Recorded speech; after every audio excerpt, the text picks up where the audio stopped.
Welcome back, everyone, to the HGC Western Clash 2017. That's right, we are halfway through, exactly halfway through the day here of our opening day of 3. The upper bracket's almost complete, and we've had 3 very interesting matches so far. 3 teams already advanced through to the semi-finals of the upper bracket.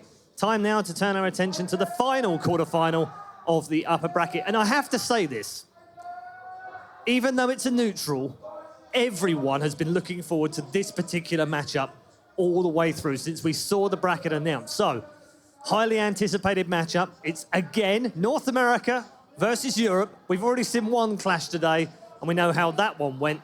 Are we going to see the same again?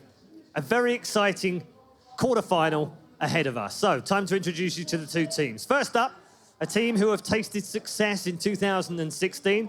They've been one of the consistent top European teams for the last couple of years.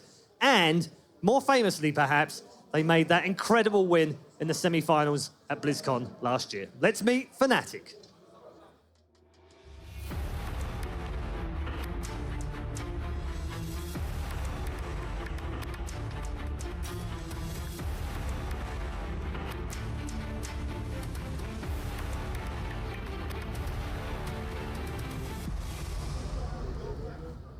Ladies and gentlemen, the runners-up from the last HGC Global Championship, Fnatic!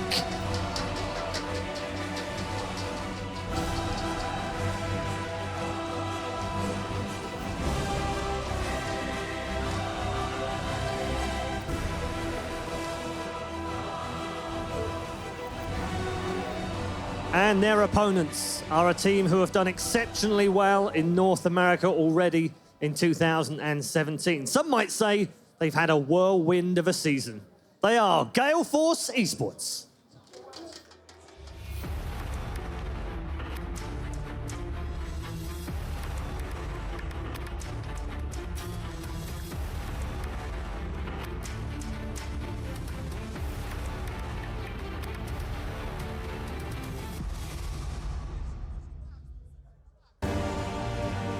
Team North America, Gale. Rip.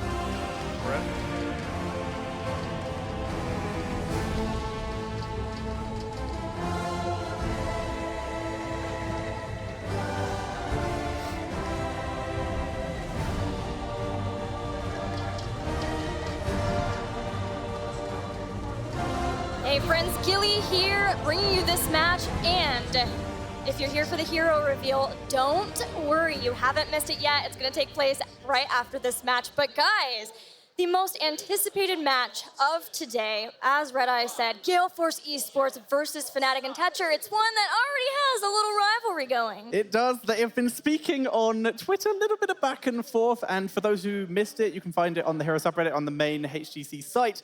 We had a couple interviews with some of the team captains, and Quacknix threw all the shade. It was amazing. It was amazing, and both teams have a lot to answer for now.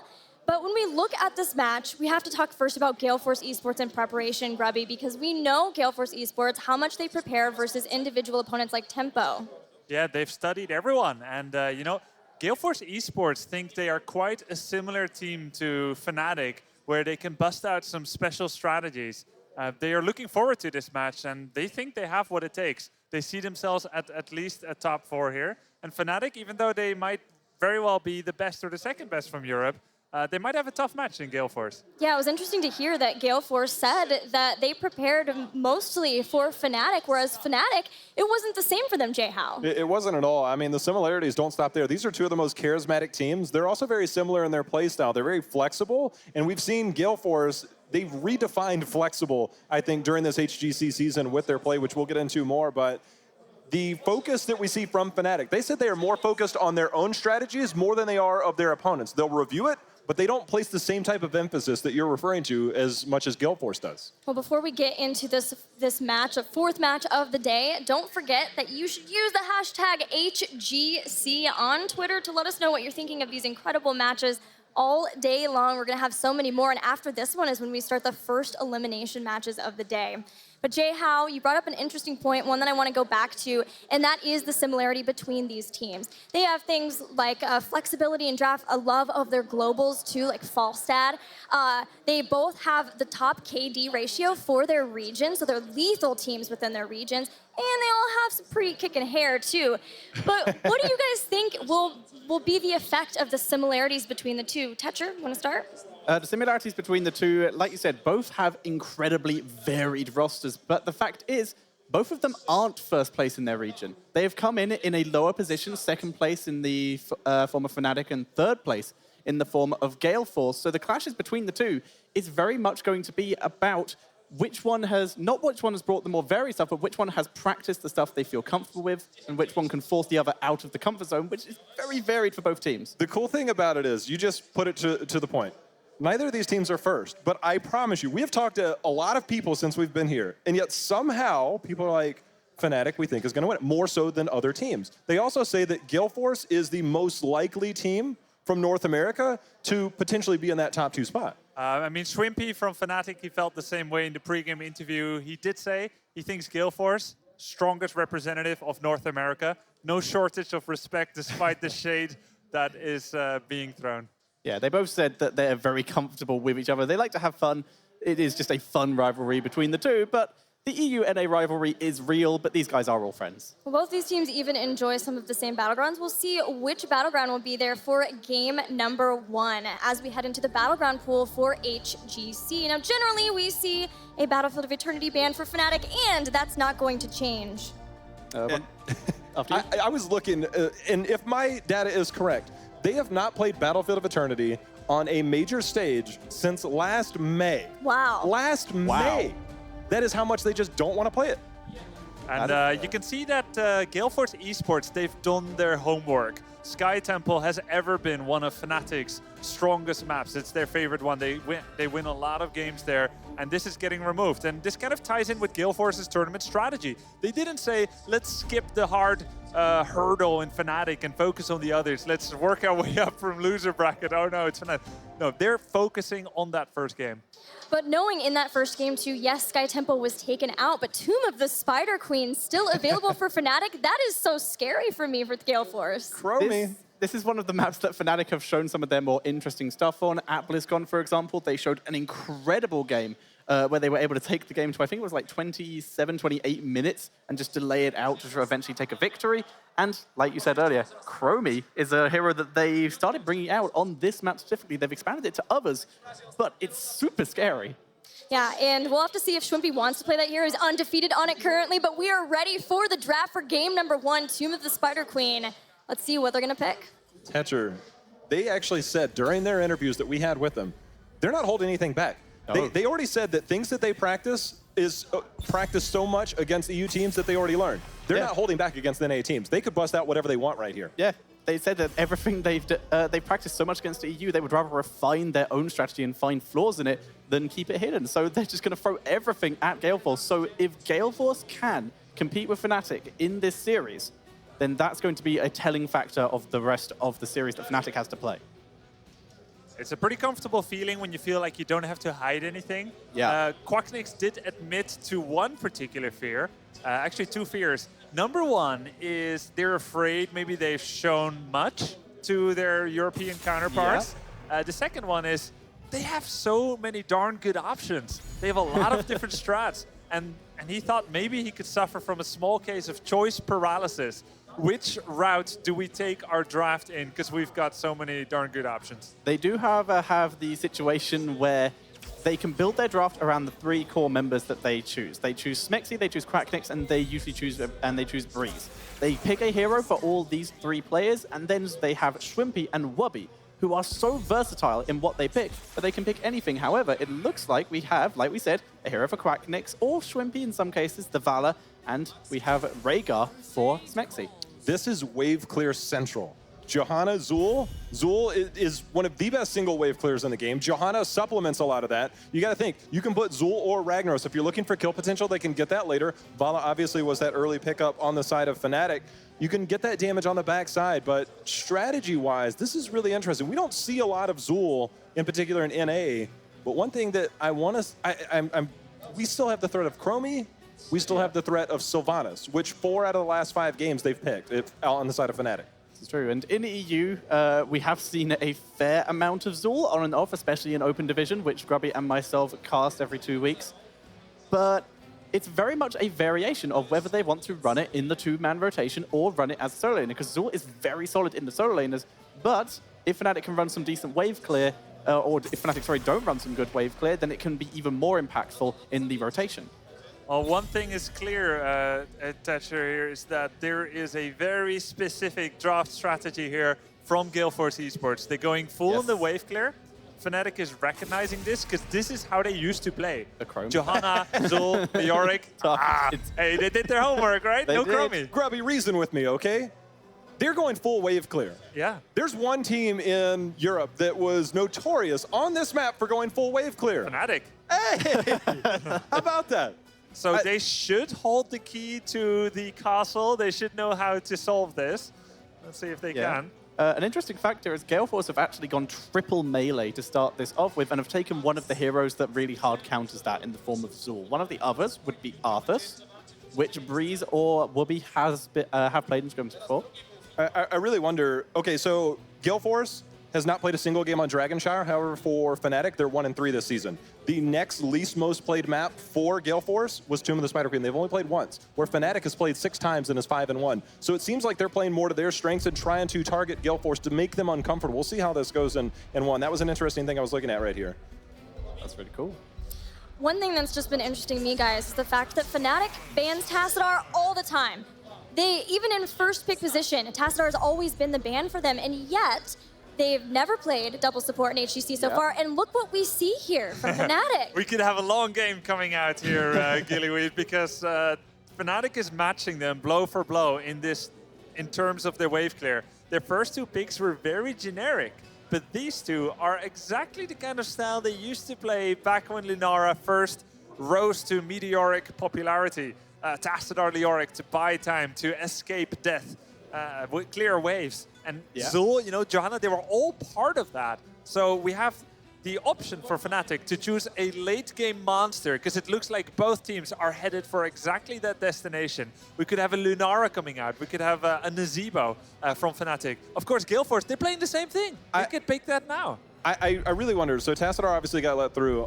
There's something I've wondered about, if somebody on a map like this would be willing to go Zul, who you have that guaranteed First Lucio. Oh my goodness. Let's amp it up here. The triple melee Lucio, first one of the tournament. Gale Force, they apparently aren't holding anything back either, guys. That is super exciting, and that makes Fnatic's draft really a lot more interesting, because I was thinking maybe they could put Leoric onto Wubby.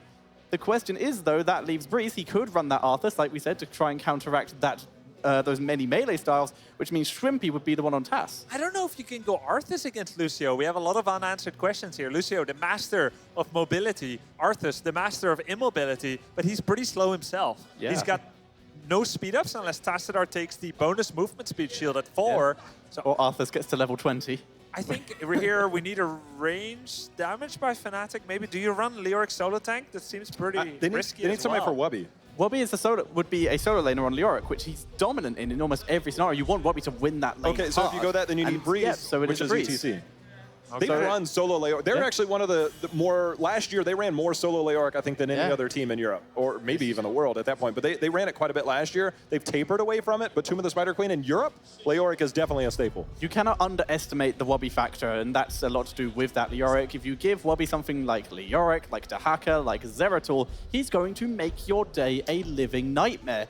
And that's the question of whether Gale Force can handle that. But like you said, Grubby, they don't really have a huge amount of late game options. They have to really rely on Vala and basically carry her through this. Well, they do have the tools. Tassadar and Vala is a potent combination that we saw coming out fairly early in the draft here. Very strong together. Well, let's talk Lucio, because we have to. This is the first competitive Lucio in HGC. Yep. Lucio has a whole lot of melee heroes to enable, but his weakness, of course, is, 1, damage, pretty abysmal wave clear. This is a wave clear map, but they've supplemented, haven't they? Yeah, I mean, that's been well taken care of. So actually, it makes a lot of sense had we seen Lucio more often, we could have probably predicted this one a bit better. But it's true, wave clear he has none. But what he has an aura effect. He can either give a passive amount of healing to heroes around him, and he can switch that, crossfade it, to movement speed for the entire team. And depending on his exact talent kit, he can make that a huge movement speed boost. Very exciting and dynamic hero. And of course, there's no cleanse either, so that's going to be a consideration. But it was late enough on that maybe that won't be an issue. We are ready for game number 1 between Gale Force Esports and Fnatic, and we're heading over to our casters, Trick and Caldor. One of the most hypest matches of the day just got that much more exciting. My name is Trick, and I'm here with Caldor. Caldor, please introduce the Fnatic squad. This is going to be pretty nice. And yeah, Quackly's changed a lot since I've seen him the last time. I mean, we're currently having him here on Vala. We're seeing at the same time, though, Breeze on ETC. We have Shrimpy on Tassadar. We see Vubi on Leoric, and Smexy is playing Rega for the blue team. And to the far right, Gale Force Esports in the red will be showing off this new composition that we have yet to see. Crowan on the Johanna, showing them tanking skills. Akaface on Lucio, ready to break it down for the matchup. Michael Udall here with Ragnaros. And of course, we have Fan on Tychus. He is stellar on that hero. Last but not least, Equinox will be our Zul player.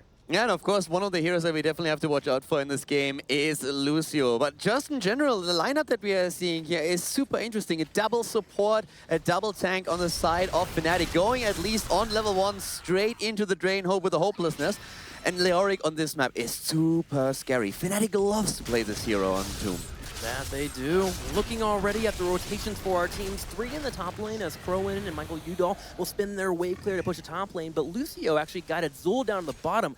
They're actually switching up their strategy. They're trying to push all 3 lanes at once here, having Lucio help out with the boost as he grabbed that level 1, we move together, get with Zul, doesn't even have to mount up, can run down the bottom lane and clear up. This is very cool to see. Yeah, the rotations on this map are usually something that you definitely have to watch, and this 1-4 split that we traditionally see is something, if you can break that up, then you have, of course, like huge options of maybe ganking someone, going in here. But what I want to really see is also how exactly Leoric is going to impact this game right now, how much Ruby can actually pressure, especially that Johanna. Because let's face it, she is the only tank, but there's still 2 melee heroes at her side. Yep, she definitely has the assistance there, of course, with Lucio too. Tychus can help peel off that Leoric as well, so this will be a matchup that we'll have to watch as Johanna and Leoric face off. And luckily, with ETC being here, you know, Breeze being an absolute beast, this is going to be a hard matchup for Gale Esports. Well, we continue to have our push in the top, middle, and bottom lane, and for the most part, Fnatic's holding on pretty well. I'm gonna throw one thing out there. Usually I'm a huge opponent of going into something like Creed of the Hunter as a level 4 talent for Vala.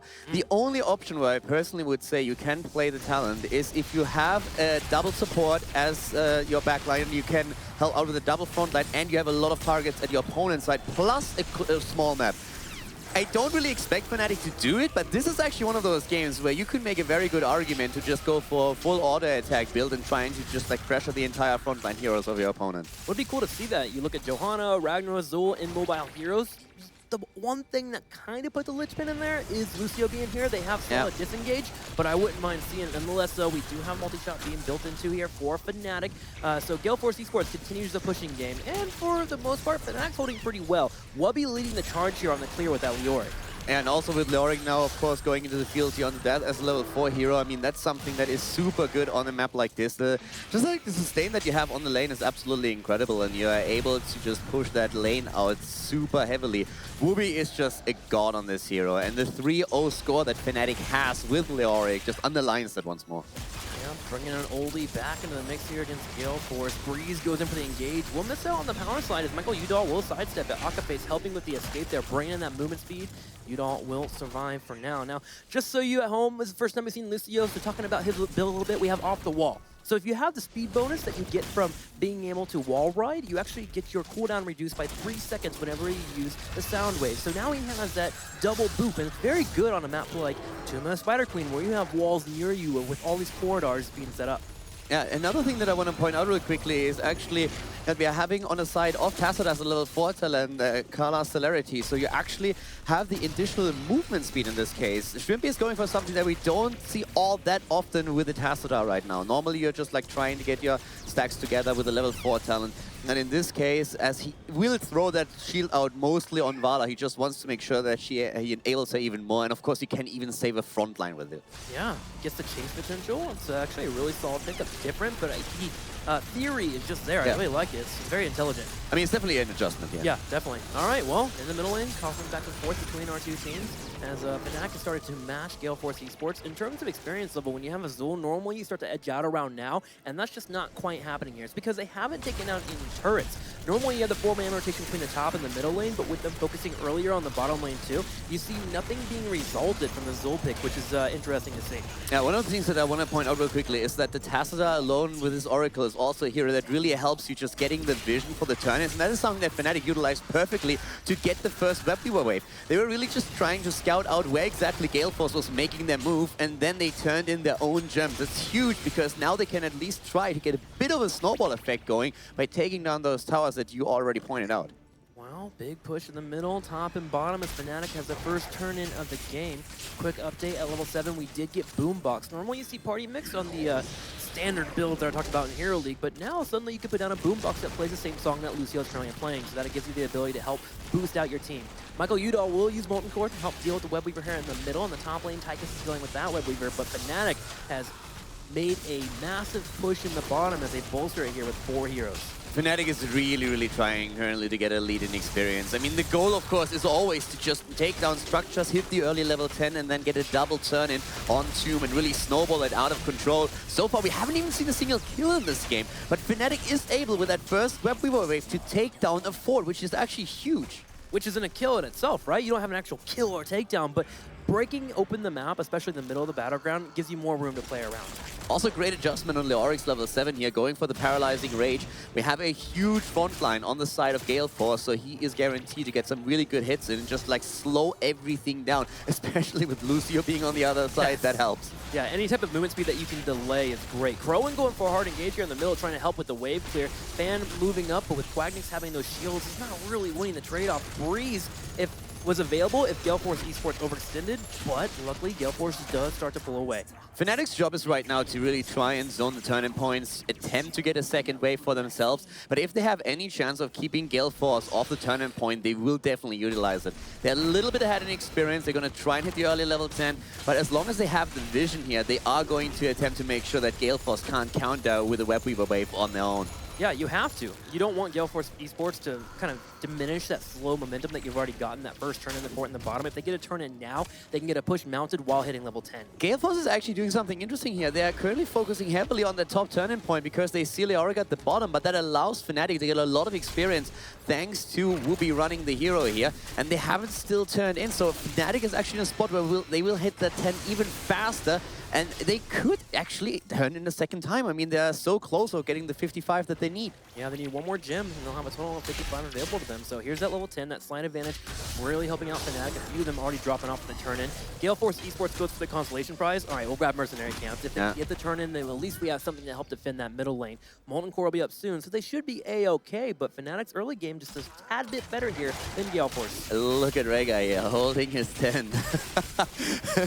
Smacks at this. There we go, Bloodlust taken with the Archon, with Leoric in the mix and the Vala. They go for the Bloodlust here. We're going to have a lot of fun in this game. Yeah, giving you a chase potential too with that Lucio being available. You can just kind of overwhelm your opponents. I think Akapace has to go Sound Barrier. In fact, he actually does at level 10, so he will be able to have the shield up, so watch for Lucio to break it down. Crowan is going to be engaged upon here with the Entomb. He's sitting in the back. Finally, the Entomb will fall, but Crowan already has health.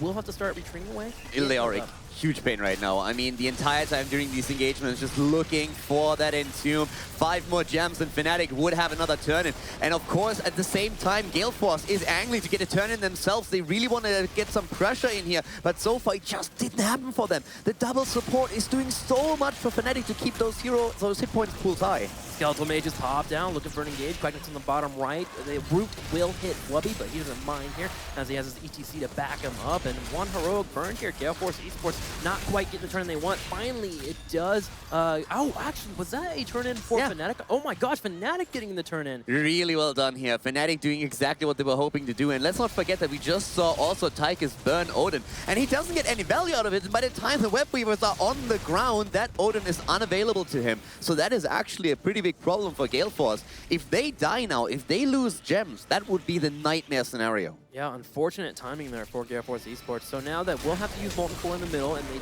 do so. But this just means Fnatic can do two things. You can either just kind of push up the gut, or they can head into a different lane. The bottom lane's already pushing, as Tassadar went down there to drop a Side Storm, and now they can rotate the top lane whenever they get the chance. And the other thing, too, Entomb is available. So Gale Force Esports, while they do have a solid defense, has to be careful here with the push.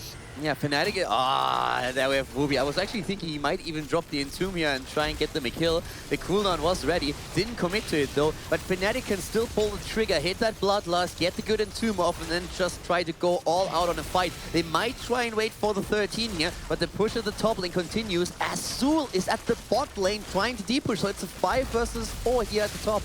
Yeah, Zul heading to the bottom lane just completely indicated to Fnatic that they can keep up with the push in the top. They do so. They got very aggressive in posturing, and Gale Force just has to respect that. That bloodlust you were talking about, and then possibly getting ran over, especially with an Entomb into a strafe, is too deadly. Exactly. When that 2-minute drops, you just go a little bit too far forward with a Ragnaros, with a Johanna, with like a Tychus maybe being caught, and then Leoric moves in, drops the Entomb, and you are basically toast. So in this case, the double Entomb! And here comes the Bloodlust, and he goes straight in! Wabi on the backside, he is being focused down, but that's A-okay. He starts to retreat away the Archon, working in the auto-attack damage. Now Gale Force Esports, while that was an awesome moment in terms of explosions, nothing really happened in terms of damage here. The sound barrier, a little bit too much in terms of defense. And we had a lot of cooldowns actually blown here on both sides. 3 heroics were used in that situation. So Fnatic at least gets that trade in cooldowns for the moment.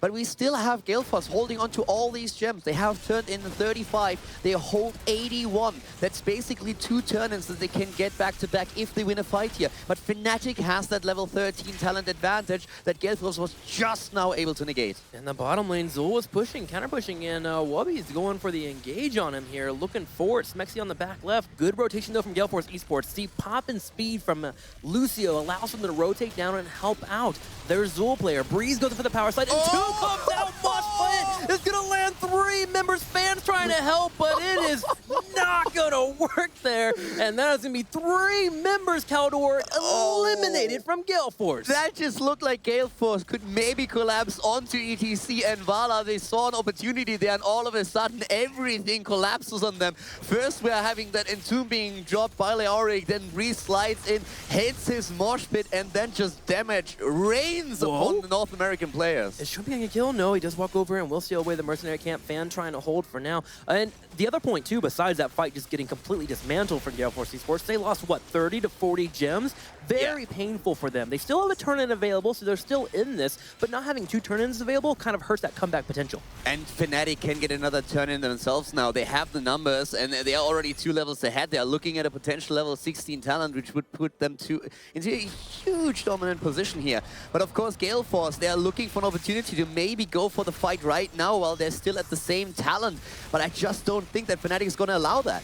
Well, luckily now, Ragnaros at 13, having that Resilient Flame, can play a little bit more aggressive here. Volo's working in a turn-in, though, on the bottom phase here to get another Web Weaver turn-in, and that will be another Web Weaver phase for Fnatic, the 3rd one of the game. Kerwin's in the front line looking for an engage. They will be able to hit the Bone Armor on ETC. There's an Entomb. The sound barrier comes out. And we have immediately Bloodlust. Breeze goes down on the other hand. That's the problem. Gale Force moving in. Tychus already popping the Odin as the Web Weavers are just now starting to come down here. Great kill for Gale Force, a 5 versus 4. So that will make that defense a lot easier in this situation. Yeah, the engage falls dramatically. With Entomb being down, ETC not being up, now Gale Force Esports can breathe a sigh of relief. They can head to the different lanes here and start to deal with these Web Weavers. And there's a problem with not having the Ancestral. In this situation, you could really see that Beast was trying to get out there, but there was no burst steal available. We saw even the Bloodlust being popped in this situation, give them a bit of a movement speed and maybe an attempt to get out there, but it was just not enough. And now Gale Force has an easier time to deep push, but we still see Fnatic pushing the lanes in, and the bot lane is of course something that we have to pay close attention to, since the Web Weavers are already going for the keep wall. Yeah, they might lose a keep wall here, but overall that could have been much worse if they hadn't won that immediate team fight. The turnaround that they pulled off was substantial, obviously, because if all 5 members were up, especially Breeze, a keep could be in trouble here, or at least take a lot of damage. For now, they hold on and they get closer to level 16, which again is the most important part here for these teams as we move to the mid to late game. Also, we still have Tassadar trying to stack his level 7 talent, and he's just missing 2 more, and then he will have a massive amount of cooldown reduction for his Oracle, which of course is going to improve his ability for the shields. Fan too far out. Whoopi is dropping it. Shield? Can they heal Sound Barrier? Oh, the Sound Barrier saves him, and they actually try and turn it around, and Whoopi is gonna fall. They're gonna fall Whoopi, but that's not too bad. But if Breeze falls, that's deadly here for Fnatic. Gale Force hit 16 off of that good turnaround. Fan continuing the chase. Quacknick's low on health and mana, so suddenly 83 gems available for Gale Force Esports. Could they get their first turn in? They kind of have to. I mean, they really need to make something happen on the map right now. If they get a turn and maybe even a second, then they have a chance. It's also 16 versus 16, so they have the same talent level as the opponent, and with the Web Weavers, they can really start to take down these walls and forts, and that's a lot of experience they could drop in their hands. Yeah, it certainly is. So need to get the bottom lane push, get the middle lane push. Fnatic for now is trying to make a bold play in the top lane. Looking at Crowan, Entomb is available. There it is. He will pop his Iron Skin for that shield, not because he's trying to get out of any engage here. Breeze moves in for the aggressive play. Breeze is being focused down. Crowan low on health, but the aggressive play slows down the potential push from Gale Force. Regardless, though, 3 Web Weavers are up. Michael Udall coming from the side. Yeah, they're trying to catch him here. Leoric moving back. Yep, so far able to get out there. But that was actually scary for a moment. Fnatic went deep for that potential kill, and then they got flanked. That's a lot of heroic abilities that Gale Force committed to that, and Odin is about to run out, so they can't really utilize it to push in, but it's still all 3 lanes under assault by these Web Weavers. Yeah, getting even turrets here is helpful. Get that experience lead a little bit diminished for Fnatic. In fact, they're very close, tied at this point. Yeah. Gale Force Esports pushing down, looking at this fort. Now, Molten Core will be available soon if they do kill this fort. Regardless, Fnatic, though, standing bold in their aggression and defending this. Quacknick's working in auto attacks, and of course, Schwimpy bringing that area effect damage to deal with the actual minions itself. Bottom lane is in trouble. Entomb goes out. We'll be bringing the Drain Hope. I mean, the cooldown on Entomb is just such an incredibly low cooldown that you can drop it every now and then and attempt to just get someone low enough so that maybe you collapse on him later on and get that kill. But right now we just see Whoopi using one Drain Hope after another. His level 16 talent is of course helping him immensely here with the cooldown reduction. And thanks to the 13, you get that extra damage in. So if you get the combo off with the Entomb and the Drain Hope, you can do a lot of damage. And the only thing that you need after that is Vala dropping a few auto attacks. Well, right now, experience is tied for our 2 teams. Incredible to think about, especially when Fnatic's best battleground. We're heading toward the late game, and it's effectively even. Granted, there's more infrastructure down for Gale Force Esports, but they have their keeps up. They have another turn in going in as well. This is a moment for them to make a play. Move the top lane. If you can get all 3 of forts taken down, you put yourself on a spot where the landscape is effectively even. Interesting enough, Fnatic actually didn't even try to contest that turn in, and they had all of their heroic abilities. So it's interesting to see how they are going to make this happen right now. I mean, one of the things to consider is that their 20s are going to be incredibly strong, but at the same time, it's also true for Gale Force. We're talking Bitrate Button here, just to name one example. Ragnaros himself with a lot of options on 20 that are just incredible on this battleground in particular. So right now, Fnatic, I really feel they need another good mosh pit from Breeze to really make that happen. But now it's once again Gale Force pushing in with the Web Weavers. And they're getting caught here, and potentially the big Molten Core. There goes the Molten Swing, so Fierce Much comes out. Breeze being focused will finally be able to power slide away, but still a healthy Web Weaver in the top lane while the middle and the bottom are being pushed. Fnatic need to set up for defense. Yeah, Fnatic need to be really careful here, especially at that bot lane where that Web Weaver is still pushing. They can't save the middle anyways, but they need to take good care of their keeps at this point. This is the most important part. I like the engage, though. They force Michael Udall to use that Molten Core, which makes it to a point where Gale Force Esports can't set up for an ending push. They can maybe take some damage on this keep, though. Breeze setting up on the left side. Equinox pushing the middle lane, 20 ever so close for Gale Force Esports, and they will race to level 21st in this matchup, which is kind of odd to say after watching the early game.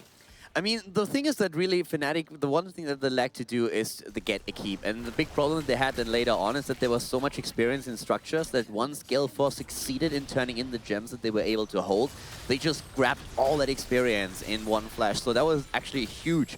Fnatic posturing around the boss as Gale Force is trying to force the engagement. Once again, we see the Entomb. Mike Udall is just dipping around there, losing quite a bit of XP, but it's just not enough. But Fnatic still succeeded in forcing them off the boss pit. Yeah, Yeah, that's the win there. You're not trying to force a fight. You're not trying to win the fight. You're trying to get them away from the boss as you move closer to level 20. Leorc heads to the middle lane, in fact, to start moving towards that 20. So Gale Force Esports, after binning a couple of heroics, Blessed Shield in particular, and their mages, is in a spot where maybe going for that boss isn't worth it. So they retreat away, get a turn on the 45 gems they have, and that means if they get 15 more, they can have another Web Weaver push. And we have Fnatic with enough gems to get the turn in here. So if they actually succeed in sneaking that in, that would be fantastic. I just don't see it happening right now. They can't go out on the map because they're waiting for level 20. So they're going to sit tight until they have the next talent level, and then they are going to look for a turn in or a good engagement with a mosh pit. Yeah, they're using Tassadar to be the aggressive one with dealing with that wave clear. They cleared the top, but he was able to dimensional shift away as Gale Force Esports went for the engage. Now Gale Force heads to the top once again. Schwimby not having dimensional shift for a little bit longer, has to be careful on floating around that area. A Bone Prison coming out could be deadly for the team. Now 20 is so close. Gale Force Esports is making a power play. Equinox on the right side, playing patiently, looking for the perfect Bone Prison. Sadly, nothing pops up, and 20 is here. And one of the things that I personally find a little bit surprising is that we don't have heroic difficulty taken for Ragnaros. He went for Submerge. Apparently, like, really afraid of especially those entombs of them hitting him time and time again. The problem is that on this map in particular, it just feels that heroic difficulty gives you so much value, especially when you manage to take down a keep. Yeah, it's very strong. I think, again, the fear of just being picked off is so scary. Using Submerge buys you time to get a sound barrier on you, and then you can out-submerge and then go in for the engage. So maybe that's the thought process for Gale Force. Look at those 20s for Fnatic. I mean, not only the upgrade for Archon, but also the Farfly Quiver for Vala, giving her that safety that she just needs. And Spectral Leech on Leoric, the damage output alone is absolutely fantastic. Fnatic is in a great spot at this point, but let's see if they can really capitalize on it. Once again, they're trying to go in for Crone. And this time Whoopi misses. And he misses his ult. Rewind is that they're actually here for Rhaegar to help keep his teammates alive. Okay, Bloodlust has been popped. Equinox being focused down. Sayer Barrier comes out, but it's getting burned down. Strafe doing massive damage. Now Quacknix getting into a 5v4 can start working in those auto attacks. Crowan looking for a retreat. Akaface goes for the movement speed. All right, let's try and run. Does bring out the boop. Sophia Smash does come out as well. Wubby in the front line, and now Gale Force is falling. After the mosh pit interrupted, Breeze is looking once again for a kill. Tychus is actually going down as they're attempting to go for Johanna. Johanna moving away barely with the Iron Skin. And again, Whoopi there with a quick drain hope, which actually killed early on Zul in the team fight. Thanks to the level 13 talent, he was able to confirm the kill. And with that situation right now, we are in a fantastic position where they can just like simply move in and take the boss. It's going to be hard for Gale Force Esports to even contest this at all. So we have pressure in the top lane. The boss is being grabbed. They also have the opportunity to go in for a turn at the same time. So now we have the deadly push of 3 Web Weavers and a boss in the top lane. Gale Force Esports is going to have a miracle defense. I want to just like mention that movement speed bonus that we have on the level 4 is also absolutely fantastic in these team fights, quite a bit for those heroes. So the boss taken up at the top lane right now, that's going to make a massive, massive difference, especially since we have the Web Weavers, as you said, already coming in. So they just combine both of it perfectly. They have 2 heroes down on the opponent's side, and Gale Force doesn't even move out. They already know they can't really stop it. It would be way too greedy. Tychus isn't there. If they go to the top and lose heroes now, the game's over. This way, they hope they can at least defend for now. Yeah, Molten Core ought to be used here. Odin even, just to make sure to clear that up. And then they have to start dealing with the middle and the bottom lane at the same time. Gale Force Esports is definitely fighting an uphill battle here. Breeze and Wubby will lead the charge. Entomb is available. Now, we are missing Archon for 30 seconds as well as Mosh Pit, but that shouldn't stop Fnatic from being aggressive. Yeah, the big red button, of course, coming out here to show a lot of damage. Pushing into that Tychus is going to be a massive problem right now. Mike Udall is losing the Molten Core here. We have once again Whoopi with a quick Entomb trying to go for the move. They're trying to isolate someone. Breeze is in trouble though. Barely getting out of that. So Force Smash nearly taking him down. But Tassadar and Rhaegar keeping everyone alive for now. Yeah, big red button continuing to work here, but the duration is about to end here for Fan. Michael Udall low on health, walks up and will bring in a big hit. Now Web Weavers are on the middle keep, and the bottom keep is starting to get that pressure as well, but they still have to deal with this Web Weaver and the boss. Finally, Gale Force Esports will be able to kill it off, but they still have more to deal with. The push in the middle. Fnatic just keeping it up.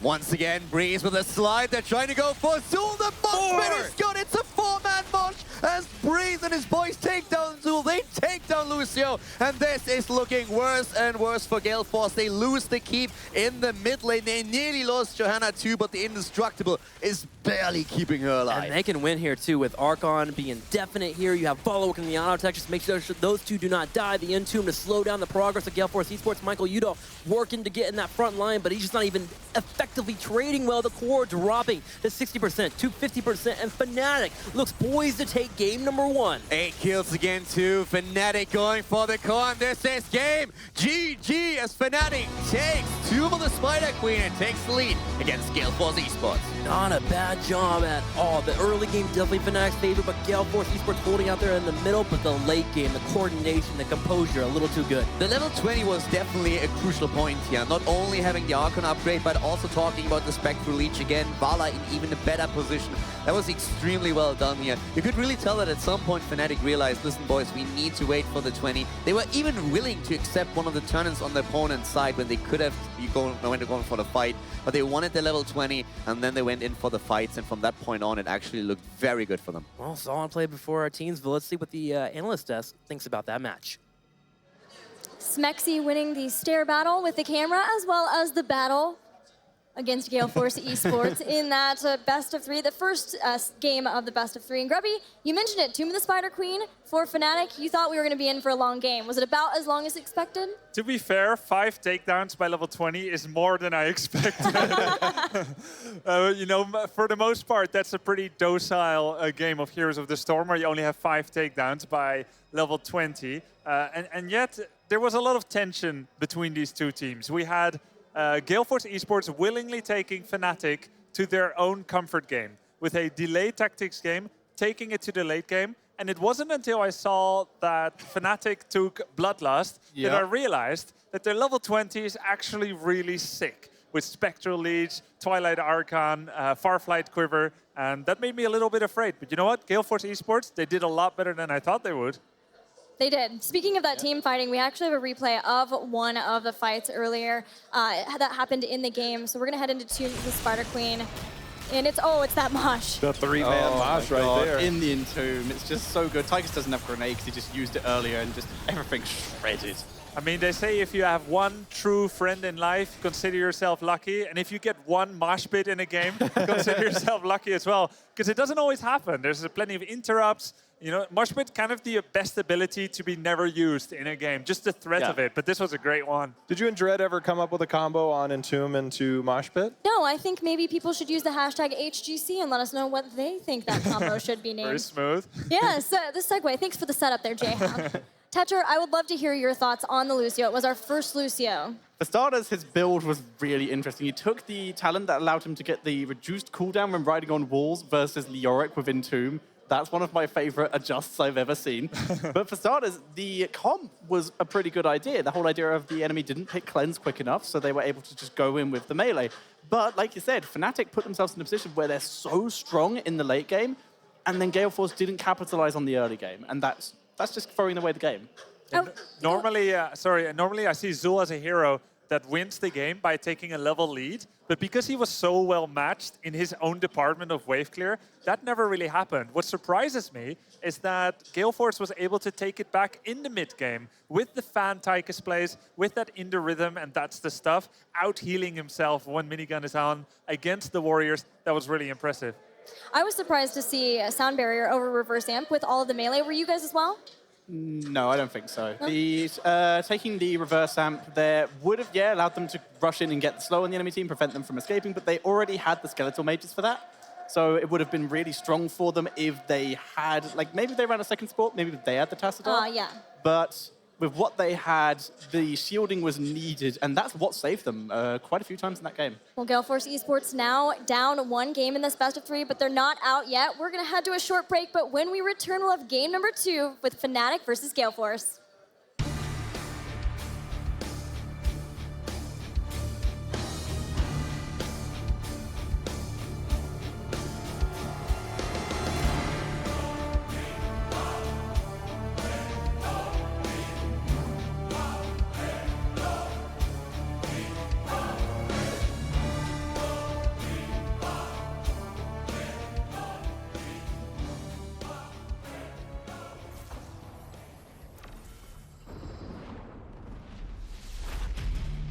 The pathetic wretches of this new realm already fear me. They should. So many souls for me to harvest. And I shall begin with theirs. This Nexus, all its power, it will be mine! Those who oppose me invite their own demise. If the two of us have learned anything fighting fools like these before, it's that when we work as one, none can stand against us. We are Shogun! We will rule the Nexus, or destroy it!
Yeah.